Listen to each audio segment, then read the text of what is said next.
Children struggling every day with ADHD? Scott's allergies made it hard to keep up with his friends. Allergic reactions from accidental food exposure. Moderate to severe eczema. Plaque psoriasis, rheumatoid arthritis, Food allergies. Allergies. Seizure. Asthma. Eczema. IBS. Lupus. ADHD. We are now the sickest country in the world. The health of American children is in crisis. A huge rise in chronic conditions in kids 17 and under. More than 40% of American children now have at least one chronic health condition. Autoimmune diseases like rheumatoid arthritis, juvenile diabetes, lupus, Crohn's disease, all this IBS. I had eczema, asthma, all put out. Allergies, stomach issues. This is to me the one that gets me. Just a few decades ago, 1 in 10,000 children had autism. Today it's 1 in 31. ADD, ADHD, speech delay, language delay, tics, Tourette syndrome, narcolepsy, sleep disorders, ASD, autism. But there's nowhere in the world that these kind of rapid increases in the incidence of disease could be genetic. Genetic change takes generations, centuries to play out. What's really causing our kids of this generation to be so chronically sick? What the heck is happening?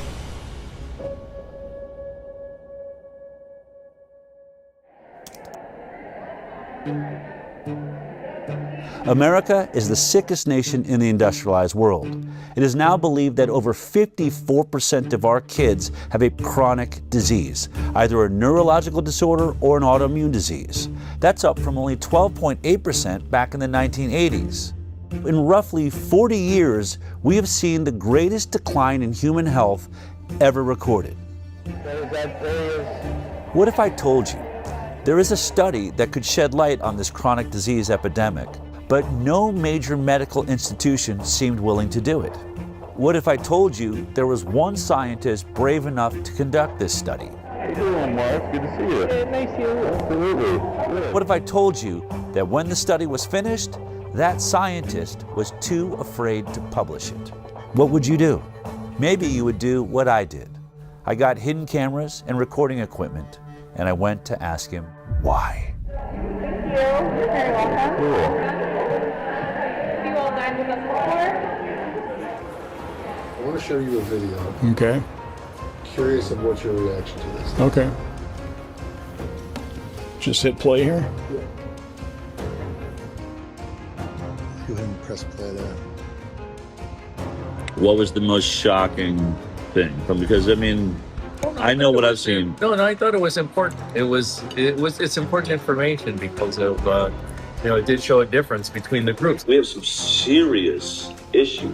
No, I actually agree with that. If I can't get this study out, then what hope is there for every kid in the future? I don't want to say it's not the right thing to do. It's the right thing to do, but I just don't want to. I mean, obviously, really emotional. Sick. It's really sick. Publishing something like that, might as well retire. I'd be finished. So who was that guy? Zervo's probably going to lose his job over this.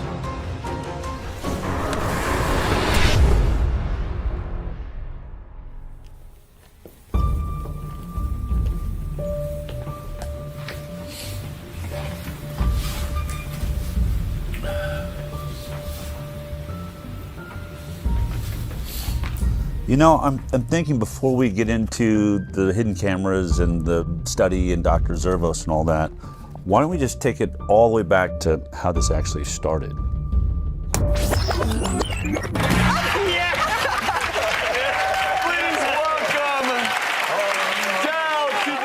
I've been a medical journalist for almost 20 years now. My first 10 years was at CBS, and the last 8 years or so I've had my internet news show called The High Wire.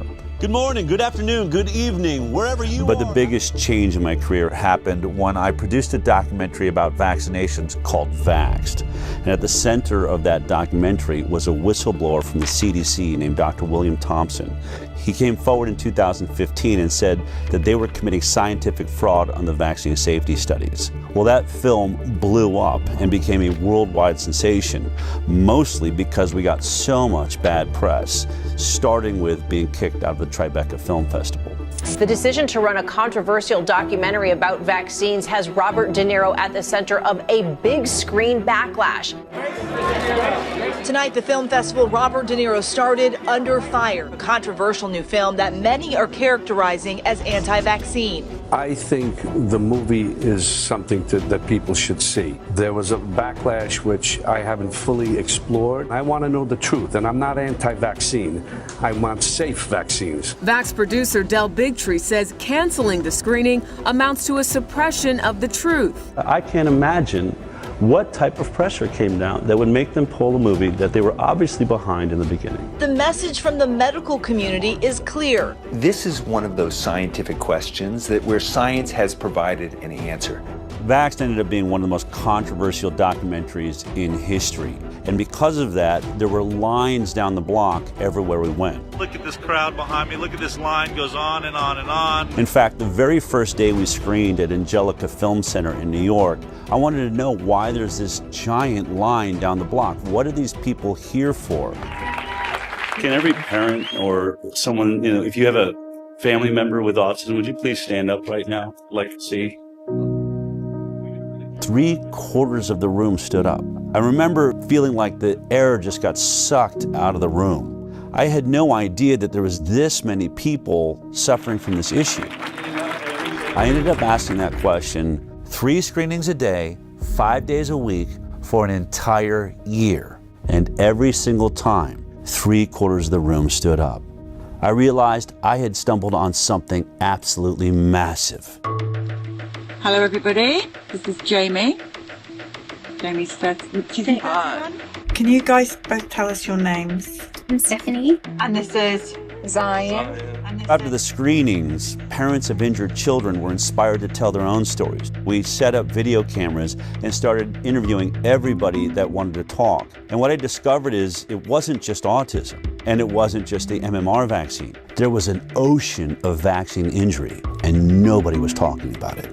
Doctor says, well, do you want the flu vaccine? I was like, might as well do it now. I gave in. I did polio. They gave her the Hep B vax. She got the 2-month shots. Detail. The MMR vaccine. By 10:30 that morning, she was arching her back, clenching her fists. I didn't think I was going to cry. That night, we were in the hospital with the 106-degree fever. He began to projectile vomit. He began to this loud pitch scream. Like that's when the blood curdling scream started. I did not lay down for 10 months straight because she would vomit and asphyxiate. She would vomit at night and she would lie there while she was asleep and she would choke on it. When we had that vaccination, he lost all language. He just stopped talking? He wasn't talking. He didn't want to nurse. He went to not talking at all. He was developing really well, except for motor skills. He's got chronic allergies. An eczema rash. Food protein enterolitis syndrome. She couldn't eat anything on the glycemic index that was too high. GI symptoms, he started to have gut inflammation. Chronic snoring. Sleep apnea. Seizure-like activity. We woke up. She just...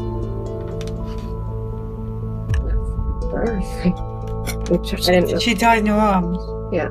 I continued to vaccinate her and make her worse and make her sicker. The guilt and it's so overwhelming. They killed my daughter.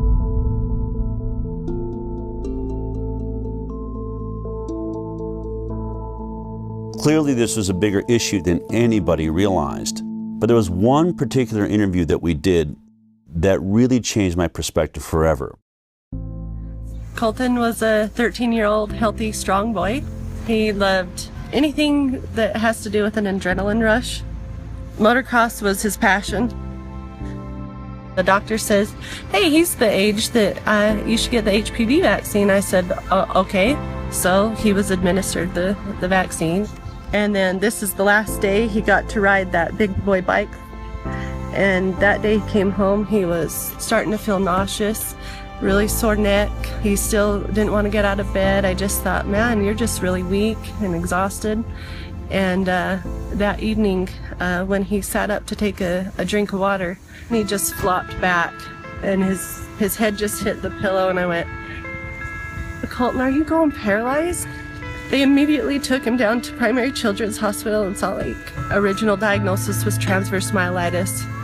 When the doctor came out and asked me, has he been sick? I said, no, he hasn't been sick.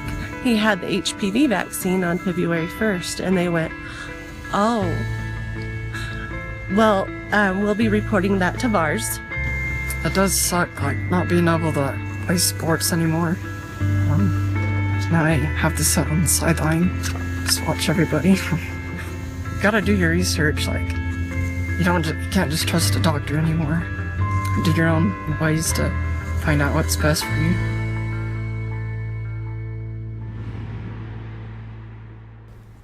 Unfortunately, Colton ended up taking his life in 2018 because he believed he'd become too much of a burden on his family.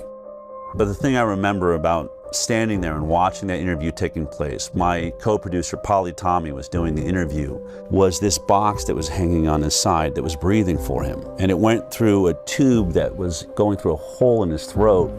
And he literally had to wait for it to fill his lungs with air before he could answer a question. So he'd go, and then he would start answering the question until he ran out of air.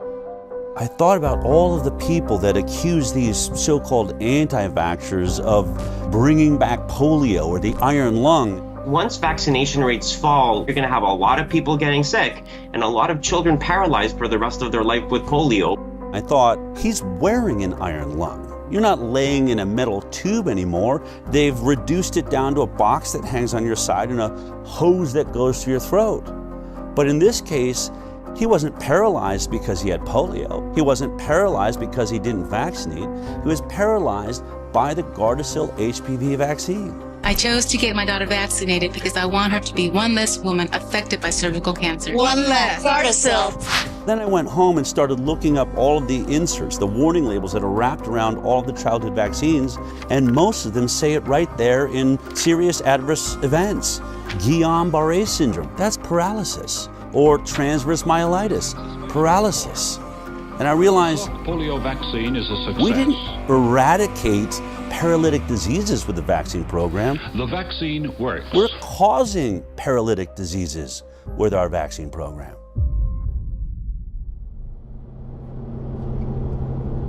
So as we traveled the country, some parents would come up and say, I'm about to have a baby. I'm definitely not going to get the MMR vaccine because your movie shows that that one's dangerous. But what about the other 16 vaccines that are given in 72 doses by the time my child's 18? And I'd say, I only have anecdotal evidence from the thousands of interviews I've done that not a single childhood vaccine is safe. But that's not scientific. I wanted something better. I wanted to get to the bottom of this. So I started a nonprofit called the Informed Consent Action Network. Based on the Nuremberg Code's right to voluntary consent, the German Air Force, the ethical principle globally agreed upon in the wake of the Nazi doctors' horrifying human experiments, of inmates in concentration camps for experimental purposes, where it states the voluntary consent of the human subject is absolutely essential, and there should be no element of force, fraud, deceit, duress, or overreaching or other ulterior form of constraint or coercion. What I wanted to do was investigate the entire vaccine program. I was really focused on one thing. We hear that vaccines are safe and effective. But before we even worry about if they're effective, how did we determine they're safe? We started looking at all the science around the world, but we hit a big roadblock. You can't sue a manufacturer of a vaccine. It's one of the only products in America that has what they call liability protection. The reason is because of a law that was passed in 1986 by the US government. The pharmaceutical industry basically blackmailed the government, and they said, we are losing so much money from lawsuits for death and injury from our vaccines, we can't make a profit. Studies have shown that the whooping cough or pertussis vaccine causes brain damage. The controversy isn't really over the fact that it happens, but how often it happens. And they said, if you want us to continue making vaccines, you're going to have to take on the liability. And our government agreed to that. If you want to sue or you want to get any information outside of what's publicly known, you're going to have to sue the government. And that's when I realized I need a constitutional attorney. And I found a guy named Aaron Siri. Mr. Siri, you're not a medical doctor, are you? No, sir. And you're not an immunologist or biologist or any kind of... Or vaccinologists, no, but I depose them regularly, including the world's leading ones with regards to vaccines, and I have to make my claims based on actual evidence when I go to court with regards to vaccines. I don't get to rely on titles. Okay. He had a genius way forward. We're going to sue the government agencies, HHS, FDA, NIH, and we started winning. And what did we prove in those lawsuits? That the entire science behind vaccine safety was nothing but a complete fraud. Doctors used to listen to parents. When their parents came in and said, hey, my kid is suffering with this condition, has this issue, doctors listened to them. But when parents started coming in and saying, my kid went in and got a vaccine and then started having X issue, that's when doctors stopped listening. Hi, how you doing? We have triplets, 2 boys and a girl, Richie, Robbie, and Claire. Every day in our life was a party. Every single day they were smiling and laughing and looking at each other, engaging in each other. On June 25th, 2007, we brought them in for the pneumococcal shot. My daughter still has the mark on her leg from the shot. She was the first one to get it, and she screamed and never really stopped screaming after that. But we continued. We didn't know. We did the boys as well. By noon, Claire shut completely off. It was as if she was blind and deaf, and all she did at that moment was stare at the ceiling fan. So that was at noon. We had the shot at 10 a.m. 2 o'clock, we watched Richie shut off. They lost all their reflexes. I'm an educational audiologist. I actually did the test for the stapedial reflex, which is a little muscle in the middle ear, just to see if a muscle they can't control was still working, and it didn't. The stapedial reflex dampens sound, so your ears don't hurt from a really loud sound, and both of them had no stapedial reflex. They stopped blinking, stopped yawning, stopped coughing, stopped sneezing. The worst is when we saw the final one shut down. We were told it was genetic, and then we were told by geneticists that there's no possible way 3 children would shut off on the same day. So we had severe autism spectrum disorder for all 3 kids entering kindergarten. We have spent hundreds of thousands of dollars trying to recover them. The only person that we got back is Robbie, the one that was last to shut off. Richie can only say single, maybe 2 words together. Claire is still completely nonverbal, not potty trained, and Robbie is approaching grade level, but severe OCD. Let me tell you what a day in our life is.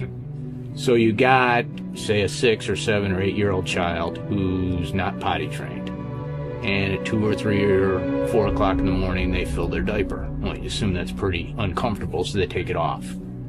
Pretty soon it's all over them. It's all over the bed. In short order, it's all over me. It's all over her. I'm snapping at her. She's snapping at me. We're both snapping at the kid, who is the only innocent party in the whole scenario. And the one thing that's conspicuously absent from that scenario is anybody who told you that shot was safe. They're all asleep in their bed. They haven't got a problem in the world. This one story of Richie, Robbie, and Claire puts an end to any discussion that autism is only caused by genetics. There is no genetic explanation that would turn 3 brothers and sisters off on the exact same day. What you should do when there are widespread complaints that a product is causing a given harm is you should study it. Vaccines should be tested like other medicines. They should be safety tested. And unfortunately, vaccines are not safety tested. Of the 72 vaccine doses now mandated, essentially mandated, they're recommended, but they're really mandated, for American children, none of them, not one, has ever been subject to a pre-licensing placebo-controlled trial. Health and Human Services Secretary Robert Kennedy Jr. has been torn apart by mainstream media for saying that there's no placebo trials being done for vaccines. But he's right. It's exactly what we found in our lawsuits against the government. Not a single childhood vaccine is going through a double-blind, randomized, placebo-controlled trial prior to licensure. That's the gold standard of safety testing for all pharmaceutical products, but is being skipped for vaccines. In case you forgot how a double-blind, placebo-based trial worked as we discussed it back in high school science class, let me remind you. We break up a group of kids into two groups. One group is going to get the vaccine. The other group is going to get a placebo, which is a product that has no effect on the human body. When it comes to an injectable like vaccines, that is a saline injection. Then it's called double-blinded because both the scientists and the patients are blinded from knowing which one they got. Did they get the vaccine or did they get the placebo? This is so that the scientists will not manipulate the study in favor of the pharmaceutical industry that will stand to make a lot of money if this vaccine proves to be safe. Then we track these two groups for 2 to 5 years, sometimes as long as 10 years for a lot of drugs. And at the end of that study, we unblind both the patient and the scientist. So we look at both groups, the vaccinated and the placebo group, and we compare their health outcomes. Who had more cancer? Who had more diabetes or ADD, ADHD or autism or Tourette's or lupus or multiple sclerosis? All of these things that are currently skyrocketing in the United States of America. And if, when you compare them, they both turn out the same, there's the same amount of issues in the vaccinated group as is in the placebo group, then you know it's safe. You've established what we call a safety baseline. But if the vaccinated group has more issues than the placebo group, then we know it's not safe and it shouldn't be put on the market. Only one problem. Not a single vaccine on the childhood schedule has ever been through a double-blind, placebo-based trial. Therefore, they cannot say the vaccines are safe based on science. Are all vaccine trials placebo-controlled? No, and nor should they be. So, for example, when Prevnar 13, so Prevnar was a conjugate pneumococcal vaccine. The FDA has approved a new pneumococcal vaccine. It had to be tested in the phase 3 trial, and so the control group there was Prevnar 7 and had been shown to work. It will replace Prevnar, which was effective against 7 serotypes. You can't ask parents to put their children at risk of pneumococcal disease when there existed on the market at the time a vaccine to prevent that. And the World Health Organization has been very clear on this. That would have been considered an ethical trial. Dr. Paul Offit's one of the big proponents of vaccinations, probably because he's made a vaccine and made a killing off of it, the rotavirus vaccines on the childhood schedule. It doesn't matter whether I financially benefited or not. He likes to go around and say, well, we can't always do placebo trials, especially if there's already a vaccine that covers that disease. So he'll use an example like Prevnar 13. Prevnar 13 in its safety trial was tested against Prevnar 7, the earlier version of the vaccine.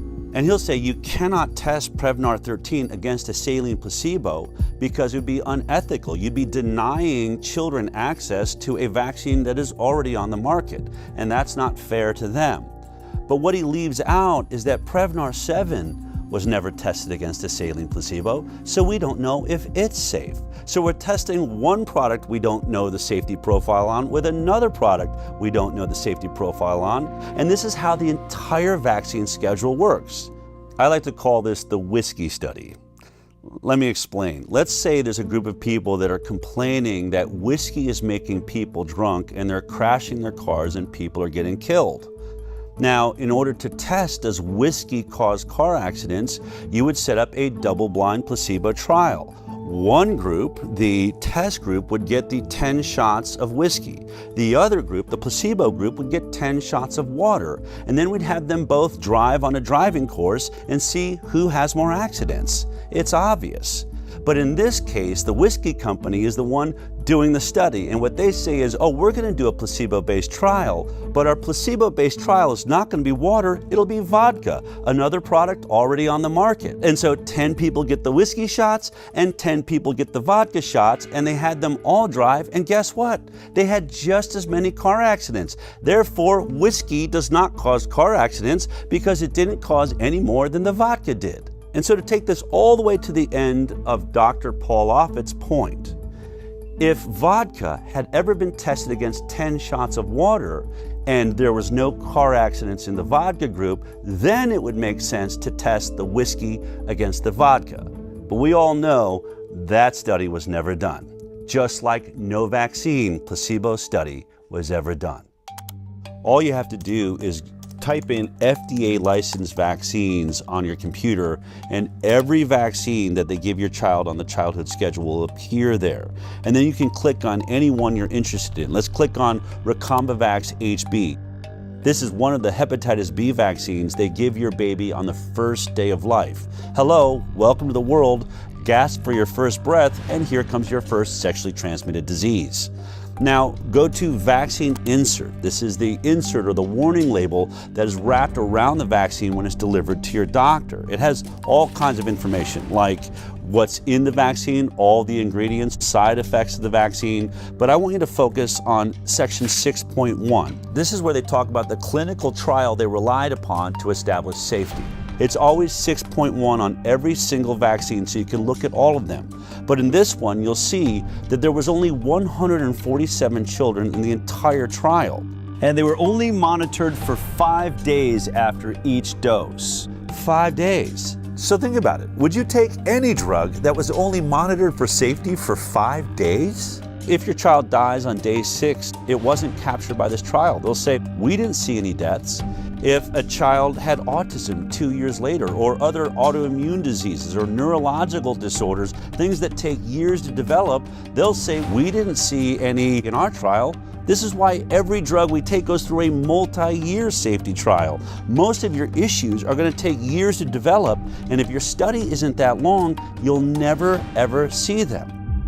We had an interesting opportunity to talk about this with Dr. Stanley Plotkin, who's considered to be the reigning godfather of our vaccine program. Dr. Stan Plotkin. Dr. Plotkin. Virtually every country in the world is affected by his vaccines. Like the rubella vaccine, the rotavirus vaccine, rabies. He trained just a generation of scientists, including myself, to think like he thinks. He developed the standard textbook for vaccines in 1988. Bill Gates calls his book the Bible for vaccinologists. I hope it's more accurate than the Bible. In 2018, our attorney, Aaron Siri, had the opportunity to depose under oath Dr. Stanley Plotkin, and he asked him this exact question: is a 5-day safety trial long enough to capture all of the side effects that people are complaining about from the hepatitis B vaccine? Dr. Plotkin, this is the product, the manufacturer insert for Recombavax HB, correct? Yes. And the clinical trial experience would be found in section 6.1, correct? Correct? Dr. Plotkin? Yes. Okay. In section 6.1, when you look at the clinical trials that were done pre-licensure for Recombavax HB, how long does it say that safety was monitored after each dose? Let's see.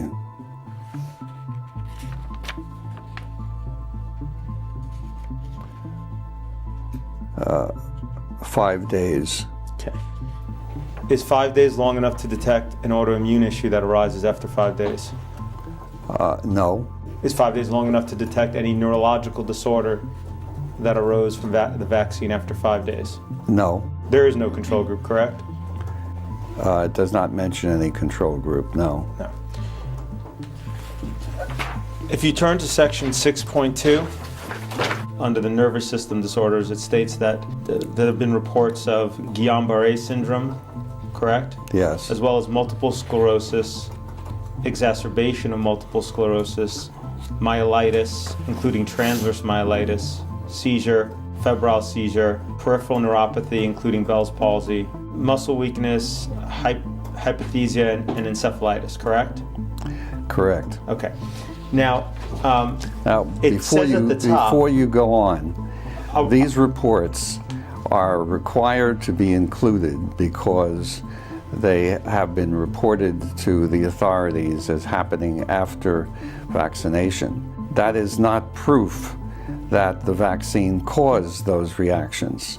In order to establish whether it's causal between the vaccine and the condition, you need a randomized, placebo-controlled study. But yes. That was not done for this hepatitis B vaccine before licensure, was it? No. Okay. without a control group, if you're looking for a phenomenon occurring in the vaccine group, you cannot judge that phenomenon without having a control group. Isn't it true that it would now be considered unethical to conduct such a study today? It would be, yes, it would be ethically difficult. So this is how the entire game is played. They don't do a safety placebo trial before the vaccine's licensed. Then when people start lining up with all of these serious side effects, you say, well, can you do a placebo-based trial now? And they'll say, no, it's unethical. So they won't do it before, they won't do it after there's injuries, and when they can't do a study, your doctor says to you, I haven't seen any studies that show that these injuries are being caused by the vaccine. Therefore, I'm going to assume they're safe. Do you agree with the CDC's recommendation that babies receive a hepatitis B on the first day of life? Yes. You stated that hepatitis B doesn't cause encephalitis, right? That's my opinion, yes. But the IOM, after doing its review, determined it couldn't find science to support a causal determination one way or another. Correct? Yes. But that means that they don't have evidence for the supposition. That it either causes or doesn't cause. Right. They don't know. They don't know because there aren't enough data. In the absence of data, my conclusion is that there's no proof that the causation exists. So if there's no data to show that it causes or it doesn't cause, yes. Your supposition, is that I understand correctly? Yes. Is that it doesn't cause it? That there's no proof that it does. Okay, that's different than saying it doesn't cause it, correct? Correct. So let's be clear, vaccine safety is not based on science and data, it's based on an assumption of safety. And that is the stalemate we find ourselves in. But there's one way out of it. Instead of doing a placebo-based study, you can do a retrospective study looking at people that have already made their choice, whether they're going to vaccinate or not. And then you just compare those groups, the ones that got the vaccines and the ones that decided not to vaccinate. We call that the vaccinated versus unvaccinated study. It's been done by a few independent scientists and institutes amongst small groups of children, but never by a major government agency or a major medical facility. The reason this study is important, I think, is illustrated by a study that was done in Guinea-Bissau, Africa, by a man named Dr. Peter Abe. He's one of the lead experts, he's pro-vaccine, and he develops vaccine programs for the third world. He had a DTP vaccine program he'd run 30 years ago in Guinea-Bissau, Africa, and recognized 30 years later, you know what, only half the children in the country got that vaccine and the other half didn't. I could do a perfect comparative study between the vaccinated and the unvaccinated. And when he did that study, the results blew his mind. This is about vaccines. And I think it's important to recognize that no routine vaccine was tested for overall effect on mortality in randomized trials before being introduced. I guess most of you think that we know what our vaccines are doing. We don't.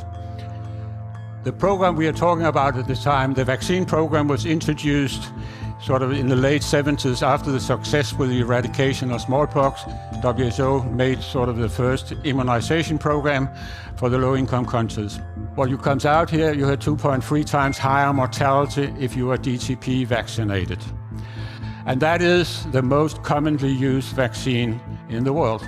So the whooping cough vaccine or pertussis vaccine was associated with twofold higher mortality. You can have a vaccine which is fully protective against a specific disease, but associated with higher mortality. How is that possible? After looking at this study, it was clear that the vaccine did protect against the diseases they were vaccinated for. The kids didn't die of diphtheria, tetanus, and pertussis. Only one problem. Once they looked at it, they were dying at 5 times the rate of all of these other issues. So it was clear that though it was protecting against these diseases, it was weakening their immune systems to all sorts of other problems. One of the other scientists on this study did a TED Talk on this. In spite of being protected against 3 deadly diseases, the introduction of DTP was associated with increased overall mortality. Children who received DTP vaccine had 5 times higher risk of dying than those who didn't. And this is just one example of many studies now done of DTP vaccine, and they all show the same. DTP vaccinated children have higher mortality than those who didn't get DTP. So it appears that DTP vaccine has negative non-specific effects. The protection against the 3 deadly diseases comes at a very high price, namely increased risk of dying. So, with the best of intentions, the use of DTP vaccine may kill more children than it saves. I know these results are extremely uncomfortable, and most people, including myself, just wish they weren't true. But this is what the data tells us. That was just a study of one vaccine in a group of children. What if you studied children that were receiving not one vaccine, but between 72 and 100 vaccines by the time they're 18? Of course, I'm talking about the most vaccinated nation in the world, the United States of America. Our federal health authorities actually paid the Institute of Medicine to look at the safety of the vaccine schedule as a whole. And the Institute of Medicine, after conducting that review, came back with a report in 2013. The report said no studies have compared the differences in health outcomes between entirely unimmunized populations of children and fully immunized children. It's the CDC's responsibility to do those studies, and they've been ordered again and again and again to do them, and they have refused. But the Institute of Medicine has looked at the vaccine schedule and said in their 2011 report, there are over 150 injuries that are likely to be associated with vaccines that have never been studied. Well, what did the CDC do after the Institute of Medicine issued that report? Instead of doing the study, they ended up doing a study on how to do a vax versus unvax study. It went and it paid a whole lot of money to issue a white paper on how to conduct that study comparing vaccinated versus unvaccinated kids. That white paper came out in 2015. Now, here we are in 2025, 10 years later. They've still never published that study. Now, have they never done the study? I can't tell you. This is information that vaccine safety advocates want and have been asking for a long time, and I'm not sure why it hasn't been done. This simple study would shut up every anti-vaxxer forever. I have to believe that they have done this study every way they possibly can, and they can't seem to figure out how to make it look like the vaccinated are healthier. But that's just my opinion, based on several other studies I've seen that did compare vaccinated to unvaccinated, but mainstream medicine says, well, the cohort was too small, or they poke holes in it saying it wasn't done by a major medical institution. So if we're ever going to get a vax versus unvaccinated study that people believe in, it's going to have to be done by highly credited scientists at a major medical institution who has a database big enough to do a thorough, robust investigation comparing the vaccinated to the unvaccinated. As fate would have it, Dell met the head of infectious disease at Henry Ford Health System, Marcus Servos.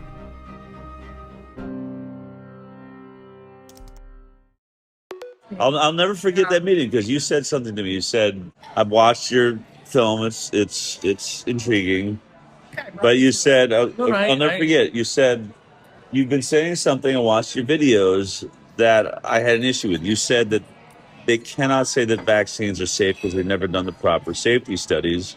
And you said to me, I actually researched that because I wanted to see if that was true. And you said, I'm sorry to have to report to you that you're actually right about that.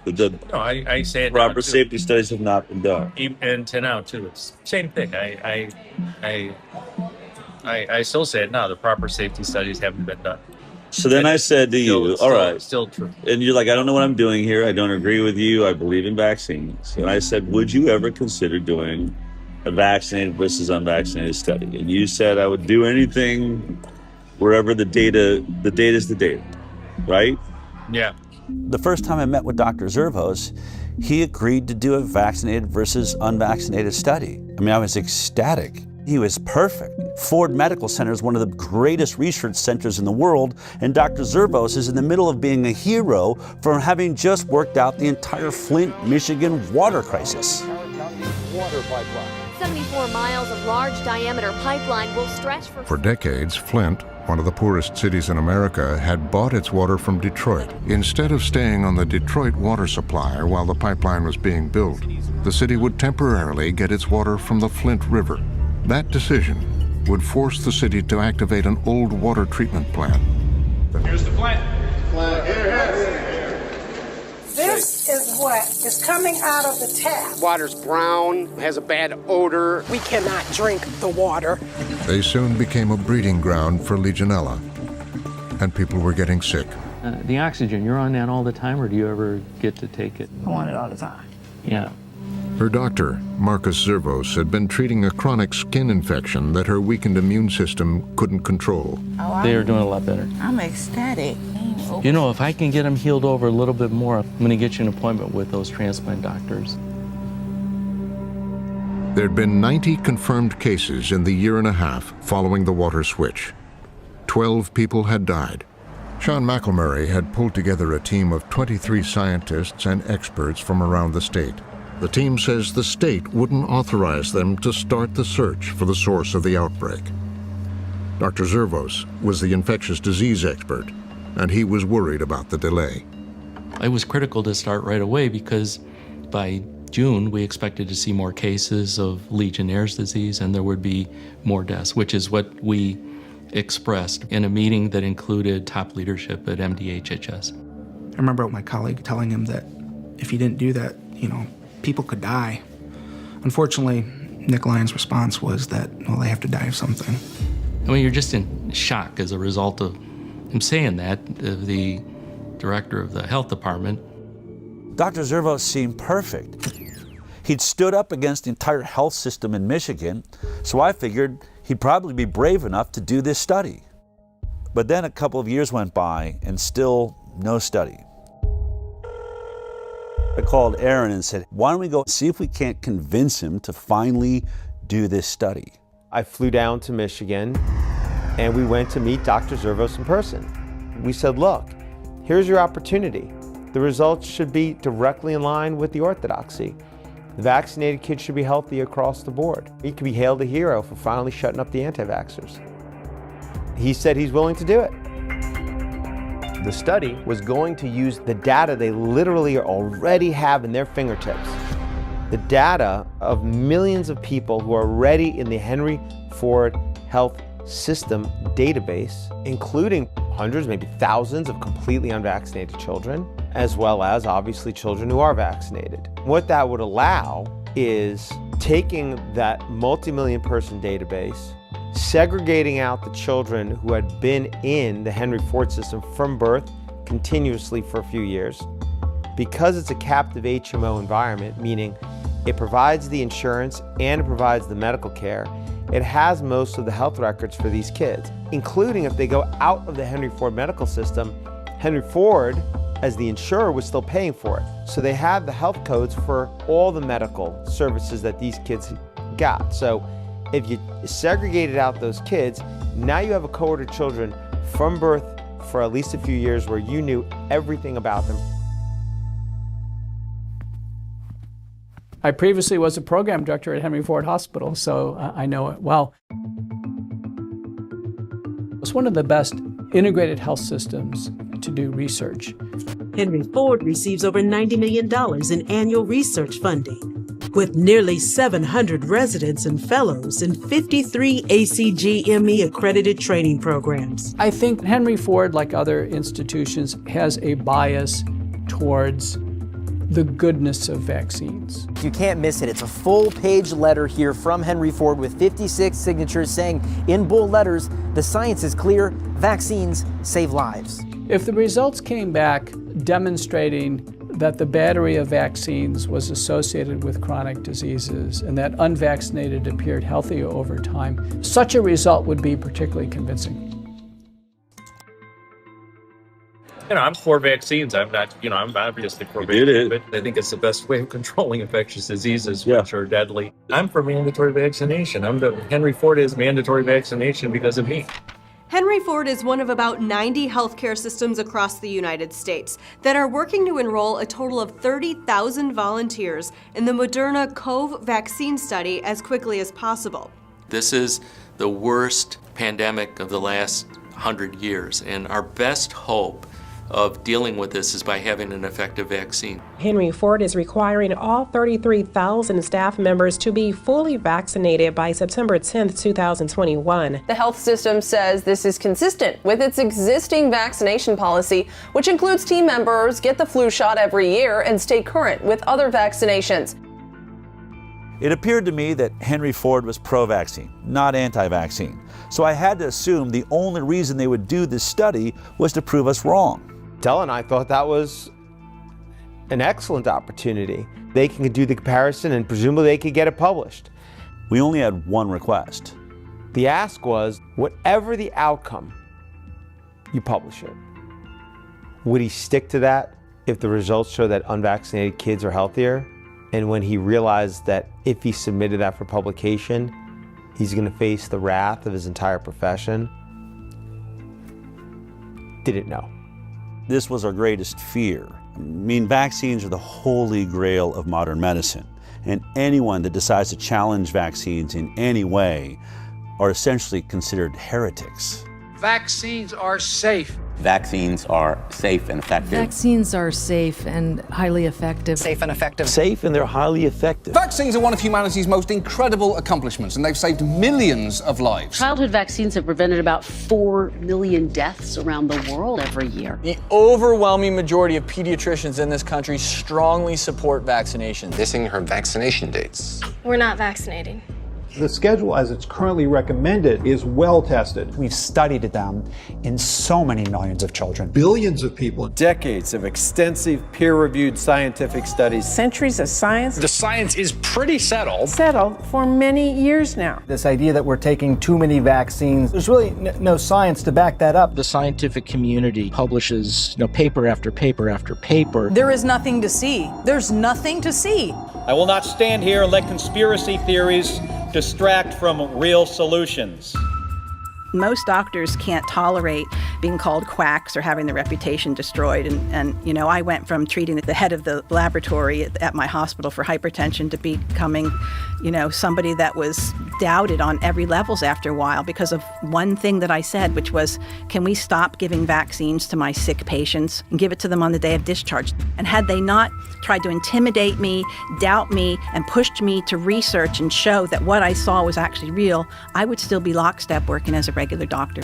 The Florida Department of Health, in partnership with the governor, is going to be working to end all vaccine mandates in Florida law. All of them.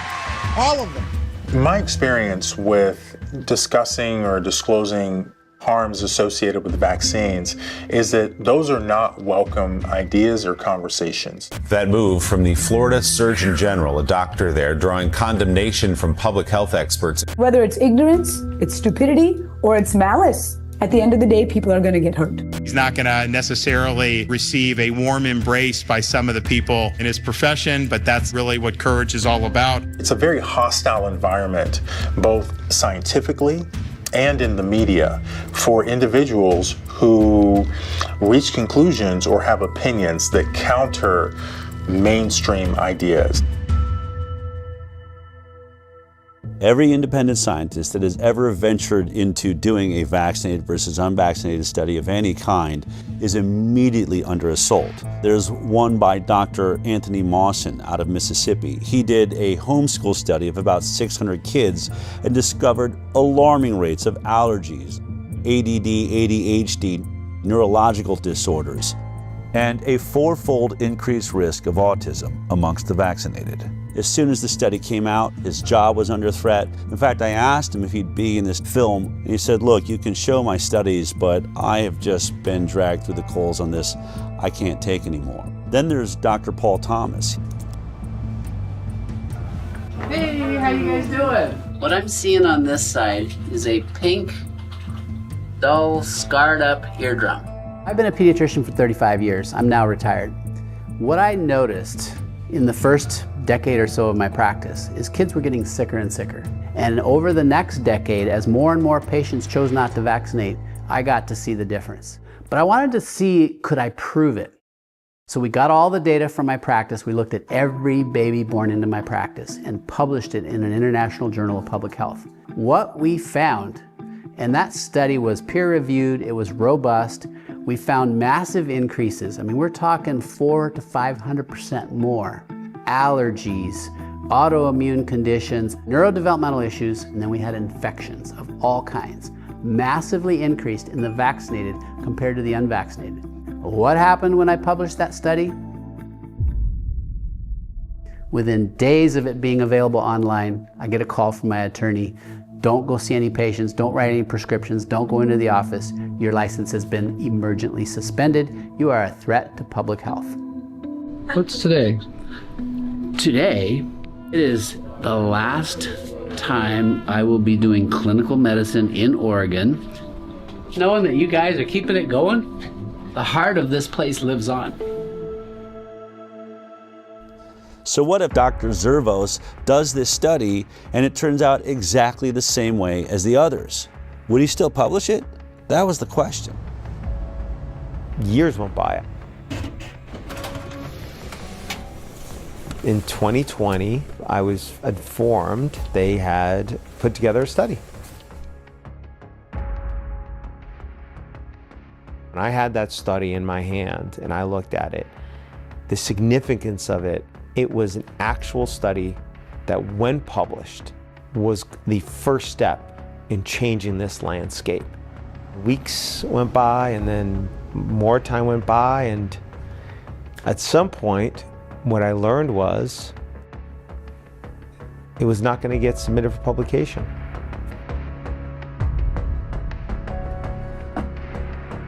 Aaron called me and said they finished the study. Only one problem. They're not going to publish it. I mean, it was everything we were afraid of. I called Dr. Zervos and I said, can I fly out and meet you for dinner? And he agreed. I wanted to look Zervos in the eyes and ask him, what's so damning in this study that you're afraid to publish it? I wanted to know what was in this study. I hadn't seen it. I also imagined there's got to be a way to talk him into publishing this study. But one thing was for sure. This was my last chance. I'm going to bring hidden cameras and recording equipment so that no matter what happens at this dinner, I can prove it happened. What do you think about the study you guys have done? It's important information because of, it did show a difference between the groups. I don't know how to. Oh, she got it. How to explain? I don't know how to explain it, but it's important. It was an important finding. The study was for what. Do you find any flaws in the study? I mean, is there a way they could do the study? You can do the study better with what's there? Not that I know. No. That I know.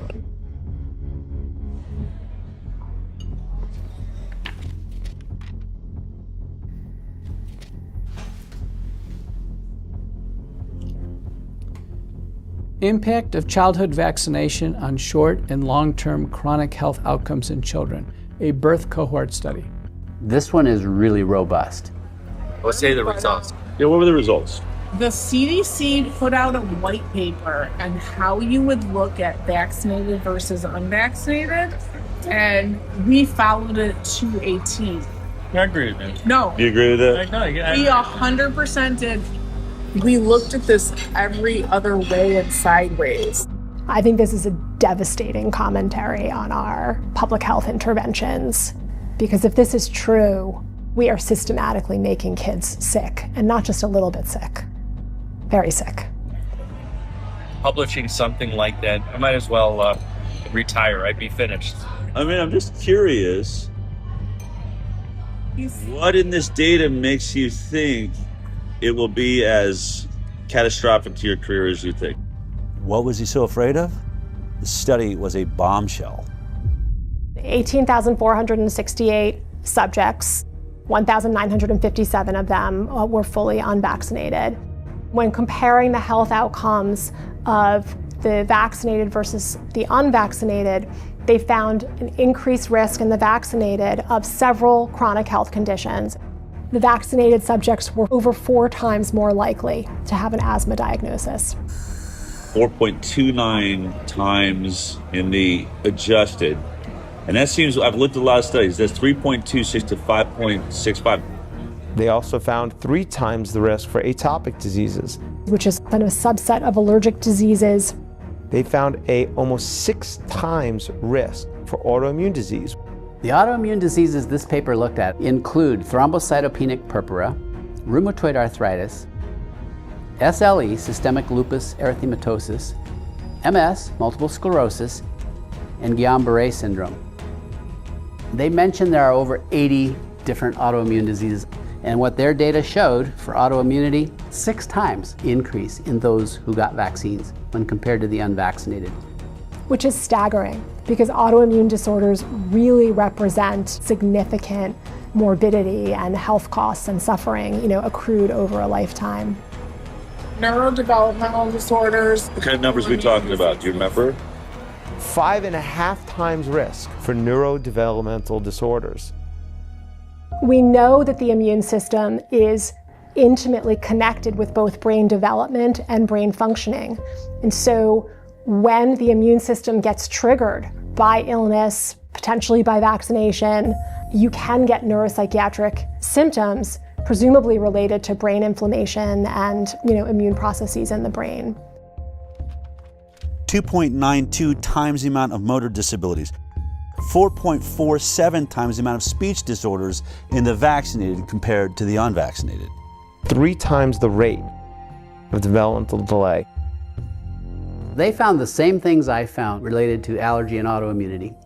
Also, 6 times more acute and chronic ear infections. Interestingly, there were several health conditions where they couldn't even do this analysis because there were none in the unvaccinated group. The way that the mathematical formulas work, you can't have a 0 in any one group and be able to compare risk. For example, there were 262 children who had ADHD in the vaccinated group. Amongst the unvaccinated group, there were 0 cases of ADHD. 0. These ones are just mind-boggling. These conditions were not found at all in almost 2,000 unvaccinated kids. 0 brain dysfunction, 0 diabetes, 0 behavioral problems, 0 learning disabilities, 0 intellectual disabilities, 0 tics, and 0 other psychological disabilities in the unvaccinated.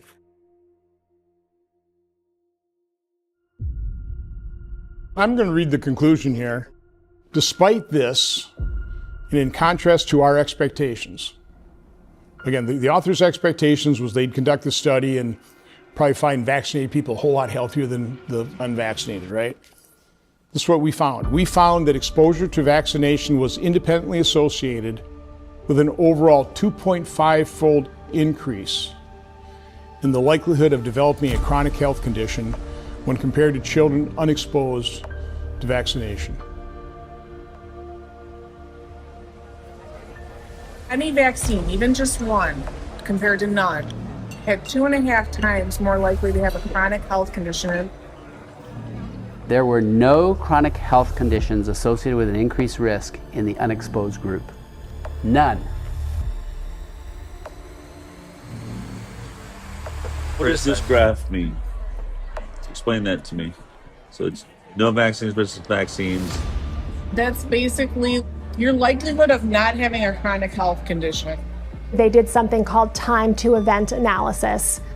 At 10 years, the likelihood of being free from a chronic illness was only 43% in the vaccinated group versus 83% in the unvaccinated group. It's a big difference. So if you're unvaccinated, you stay up here above the, like was it 80% of you are going to be perfectly healthy, whereas you're dropping below the 50 percentile which is exactly what I've been stating. I've been saying 54% of America's children have a chronic illness now. It's right there. And that's basically what that's showing. 10 years follow-up, 57% of the vaccinated had a chronic health condition in just 10 years.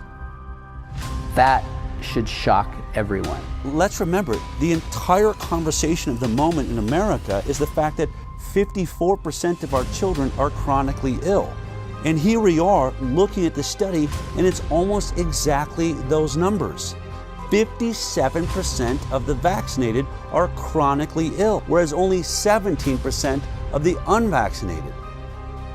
I think because I have an interest in vaccines and I understand off-target, non-specific effects, I was sad, but I wasn't surprised.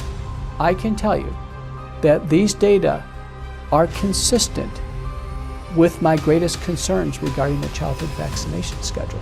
That despite the good intentions of the field of vaccinology, that is backfiring on us. In virtually every single chronic health category, the vaccinated are doing far worse. But there is one issue. It's the one that I have been talking about for years and puts me into the middle of this entire investigation, and that is autism. And in this study, it appears that there was no statistical significance with the vaccine-autism connection. And I wanted to know why. Yet autism is neutral. Does that mean we're wrong about autism, Mark? No. No? No. It's there are a lot of variables involved, and it's hard to control for. When you don't have a lot of instances, as occurred here with autism, where you only have 23 instances of autism in the vaccinated group and 1 instance of autism in the unvaccinated group, that wasn't enough instances to actually be able to determine whether or not there is a statistically significant increased rate of autism. So even though the study shows all sorts of neurodevelopmental disorders, when it comes to autism, there weren't enough children diagnosed with autism in this group to answer that question. That is why studies like this need to be replicated at even larger scales. The fact is there's a signal, and the signal is unvaccinated kids healthy. That should be a very important positive study. Yes. The converse of this is kids that are vaccinated, it doesn't look so good, particularly for the neuropsychiatric disorders. Looking at the measure of association, I'm an epidemiologist, I live in this, neutral is 1. Neutral means no association is 1. If it's 2, it means there's a 2-fold risk. When we're doing non-randomized data, especially from corporate data stores, what have you, we have a higher threshold. And a good threshold to remember is 4. If there's a 4-fold increased risk in a data set, if we were to go do this somewhere else, almost certainly we would find an association when this is telling us that the risk relationship is greater than 4. I was sitting at that dinner reading this study for the first time and thinking, oh my God, the world needs to see this study. But the more I pressed Dr. Zervos to publish it, the more excuses he had. I think it's a good study, but it does have limitations to it. The argument against it is going to be that it's same thing, retrospective, it's not a controlled group, there's no control group, that there's other factors involved. It's a heterogeneous group of conditions. The perfect example was hydroxychloroquine. Did I happen to mention that not only was Dr. Zervos at the center of the Flint, Michigan water crisis, he was also at the center of the hydroxychloroquine study that was done by Ford and showed a 50% reduction in death for those that received hydroxychloroquine. And for that, he got attacked by Tony Fauci and virtually everybody in mainstream media and the medical world. The Henry Ford Hospital study that was published was a non-controlled retrospective cohort study. So that study is a flawed study. The PR at Henry Ford, they put a gag order on me. I couldn't talk about anything. And they said to me, Mark, so what? So you go on CNN, which they would be happy. They'd be thrilled to have you on CNN. And, you say what you feel. But they're just going to twist what you say anyway. and make you look bad anyway. So what good is it going to do? So I should still be able to defend myself and and say what the inaccuracies are. So I'm thinking to myself, maybe the Henry Ford PR was right, is that it's just going to get twisted around anyway, make you look bad, and you get fired. So what good does it do? So what's going to happen with this one is the same thing, is that somebody's going to come back and they're going to say, the study is flawed, as opposed to looking at it in the way that it should be looked at. How about looking at this as important scientific information that can inform how the proper study should be done? It won't be taken like that. And then I can say, why? Because there's a political agenda to it. I get it has its issues. Any retrospective study is always going to have the same problems, right? So you always have the same attacks upon it. There are limitations to retrospective studies. That's the reason why we like to do randomized clinical trials when we can, because they don't have the same limitations. The major one that you have to worry about with retrospective studies is things that are different between the groups that you're comparing that you're unable to account for. If you want a flawless study, do a placebo-controlled trial. Any retrospective study is going to have flaws in it. But in this study, they made a point to address many of the flaws that they found themselves. If someone were critical of the study, I think issues that a researcher might raise would be things like the different lengths of follow-up for the groups between the children who received no vaccines and the children who received vaccines. The authors actually did do a sensitivity analysis where they limited the analysis to children who had at least a certain amount of follow-up. When they limited the follow-up time for both the vaccinated and the unvaccinated to 1 year, it's still 2.75 times higher rate of chronic disease in the vaccinated. And when they limited it to 3 years, it's 3.38 times the rate of chronic disease in the vaccinated. And when they limit it to 5 years, it's 4 times greater. So no matter what they did to limit the follow-up time, the results of the study didn't change. The results indicate that the different follow-up period really did not have a substantial effect on the research question that they were probing. Another concern is that there are just big differences in how likely the children who received no vaccines were to seek health care compared to the children who received vaccines. So in other words, could the differences we're finding in the study just be due to the fact that these kids were being seen less often and so they're getting fewer diagnoses? To try and address this, they limited the population of children who didn't receive any vaccines to children who at least had some number of medical visits. And even in that sensitivity analysis, the main findings persisted. In this study, they adjusted for confounders. Confounders can be age, socioeconomic status, gender, racial, ethnic groups, and used a technique called Cox proportional hazards, which means holding all other factors equal, what's the relationship between the factor of interest and the outcome? Even after they were adjusted for, the effect of these characteristics was actually pretty small. I actually expected that those adjustments would have a really powerful effect, but they actually didn't. And when you do a lot of sensitivity analysis and what you're seeing doesn't change much, that can be reassuring. The authors did a good job with the information that they had. I have seen studies on vaccines published in good journals that are much weaker in quality. Is what your study shows, is it important? Yeah, it is important. You know who you should send it to? What I told you a while ago. Because I'm just not going to do. I'm not going to do it because I don't want to end up like Diddy or. I don't want to suffer what McCullough did. But I give him credit for taking it. Standing up for it. But I'm just not going to do it. I'm not going to do it. In any other climate, in a regular climate, you would have put this study out just as it is. Right? If we weren't in this world of censorship... I'd put it out just how it is. You would? I'd put it out just how it is, yeah. I'd like to just finish out my work, doing international work. Part of my reluctance to do anything is that nothing is going to come out of it other than me losing my job, which I'd rather not see happen. I'm open to. We're here because I fully respect you, and I recognize the danger of. I said to you, if you do this study, I'm going to repeat it because I'm going to remember. I said, if you do the study, you're going to come under fire. You said, I don't care about that. I'm all about the data, and I'm about to retire anyway. That's literally what you said. Yeah. So your energy has definitely changed on that. But energy's changing. Let me put it this way. I put my whole career on the line because I saw an issue. Because what? I saw an issue that is affecting the children of America and the world. We have a serious growing problem of autoimmune disease, chronic illness. I'm not saying that vaccines are the only cause, but I'm saying this program needs some serious work.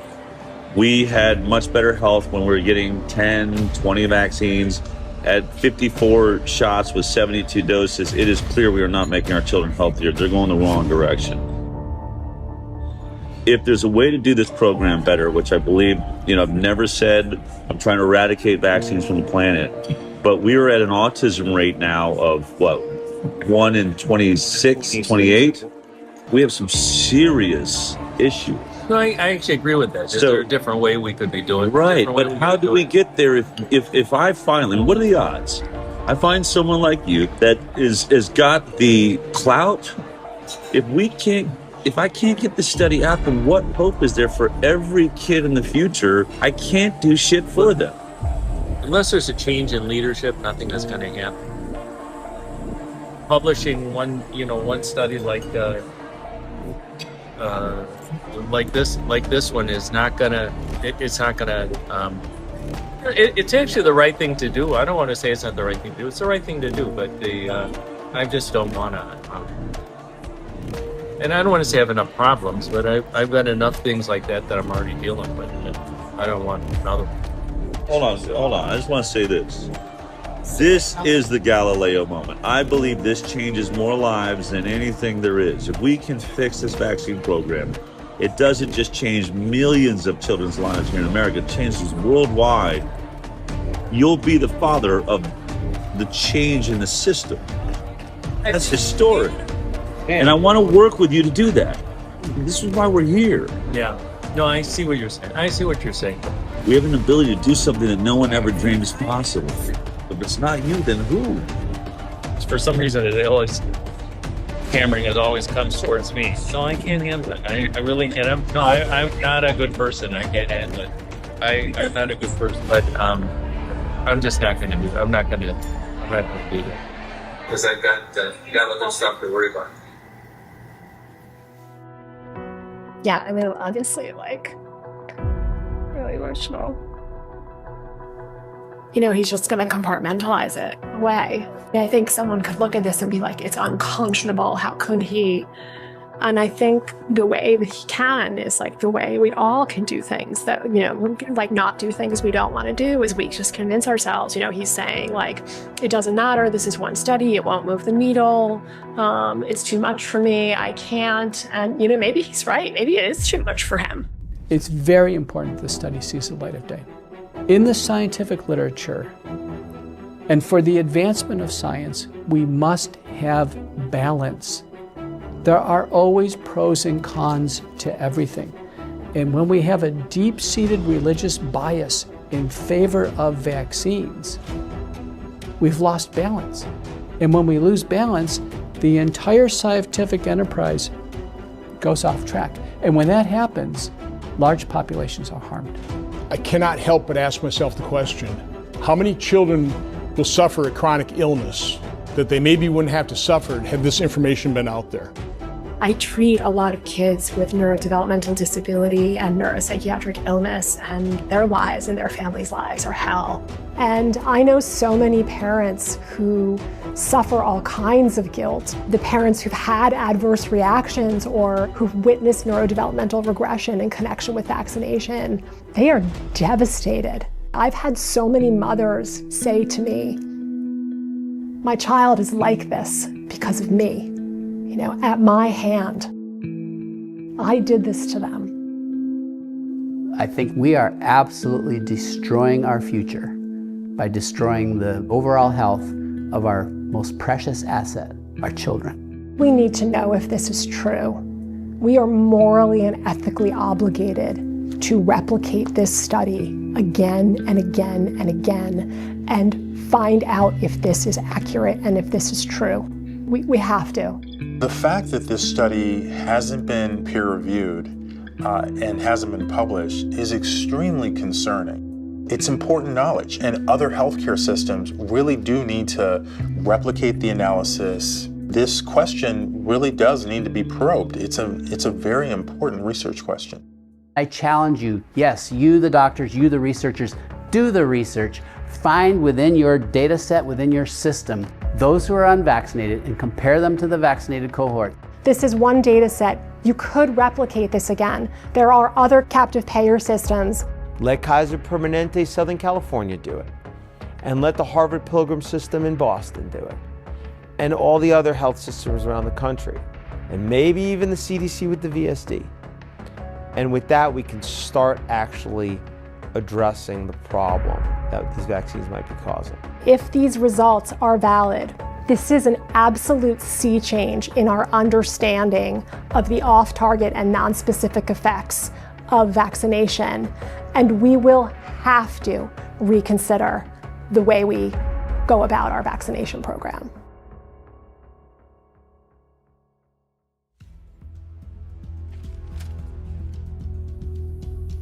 This is a cease and desist letter we received from the attorneys for Henry Ford Health. This letter leads me to believe that they really don't want us to release this film. In the letter, Henry Ford accuses us of defamation for saying that the unpublished study wasn't submitted for publication due to the results of the study. They assert that the reason the study was never submitted for publication was, quote, due to significant and serious flaws in its data and methodology, and because it did not come close to meeting the rigorous scientific standards Henry Ford Health and its researchers demand. But we just heard from Dr. Marcus Zervos, the lead author on this unpublished study and a world-leading expert on infectious disease at Henry Ford. He told me he believed the study was a good study and he would publish it just as it is. Only one problem. If he does publish it, he believes it would be the end of his career. He'd be finished. Not my words, but his. Now, even if Dr. Zervos stands by his study, does that mean it's a perfect study? Of course not. Can we say that the Henry Ford study proves that vaccines are causing the chronic disease epidemic? No, we cannot. A retrospective study does not prove causation. What we can say is that we believe it is showing a signal, a red flag waved in the air by the scientific method. Houston, there may be a real problem here. Now, this concern is heightened by the fact that this unpublished study does not stand alone. It's not an anomaly. It now stands with several other studies that have all shown similar signals. So there will certainly be attacks on the limitations of this study, which can be found in most retrospective studies, and we acknowledge those limitations. But the only way to really refute it is to do your own vaccinated versus unvaccinated study and prove us wrong. That's what I believe Dr. Zervos attempted to do and failed. But as parents watching this film right now, you have to ask yourself a very important question. Why hasn't a single health agency or major medical institution in the world been able to produce one single vaccinated versus completely unvaccinated study that shows that the vaccinated children are healthier? Wasn't that the entire purpose of the vaccine program? To make our children healthier? And although this may be an inconvenient study for anyone who said that the vaccine program was safe, there is a bright side. In every one of these studies so far, there is a group of children who are thriving, who aren't suffering from many of the ailments that plague America's children, who have barely any cases of neurodevelopmental disorders or autoimmune disease. They are living in a world that is flourishing with health because their parents went in a different direction. You now have even more data. You've been informed. What are you going to do about it? That choice is yours.